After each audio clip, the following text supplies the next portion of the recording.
সম্মানিত দর্শক, আসসালামু আলাইকুম। আশা করি সকলে ভালো আছেন।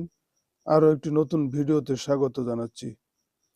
শিক্ষা প্রতিষ্ঠান বন্ধ হলে অন্য স্কুল কলেজে চাকরির সুযোগ পাবে শিক্ষকরা। কোনো শিক্ষা প্রতিষ্ঠান হঠাৎ বন্ধ হয়ে গেলে ওই প্রতিষ্ঠানের শিক্ষকদের পার্শ্ববর্তী স্কুল কলেজে সমন্বয় করার বিধান যুক্ত করতে যাচ্ছে অন্তর্বর্তী সরকার।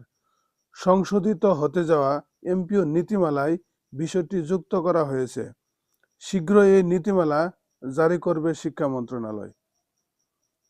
অর্থাৎ কোনো শিক্ষা প্রতিষ্ঠান যদি বন্ধ হয়ে যায়, সেই সব শিক্ষা প্রতিষ্ঠানের শিক্ষকদের পার্শ্ববর্তী স্কুল কলেজে সমন্বয় করার বিধান যুক্ত করতে যাচ্ছে অন্তর্বর্তী সরকার।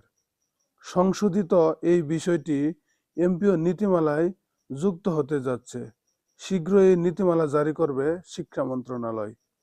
প্রকাশিত হতে যাওয়া নীতিমালার 0.5 ধারায় বলা হয়েছে, এমপিওভুক্ত কোনো প্রতিষ্ঠান কোনো কারণে বন্ধ হয়ে গেলে ওই প্রতিষ্ঠানে এমপিওভুক্ত শিক্ষক কর্মচারীকে মাধ্যমিক ও উচ্চ শিক্ষা বিভাগ, শিক্ষা মন্ত্রণালয় অফিস আদেশ জারি করে নিকটবর্তী কোনো সমপর্যায়ে প্রতিষ্ঠানের শূন্য পদে সমন্বয় করতে পারবে।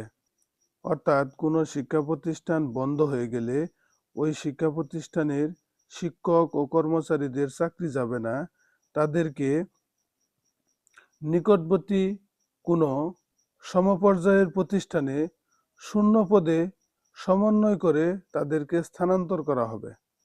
এক কথায় বলতে গেলে কোনো এমপিওভুক্ত শিক্ষা প্রতিষ্ঠান যদি বন্ধ হয়ে যায়, ওই প্রতিষ্ঠানের এমপিওভুক্ত শিক্ষক কর্মচারীদের চাকরি যাবে না, তাদেরকে পার্শ্ববর্তী কোনো সমপর্যায়ের প্রতিষ্ঠানে সমন্বয় করা হবে, অর্থাৎ স্থানান্তর করা হবে।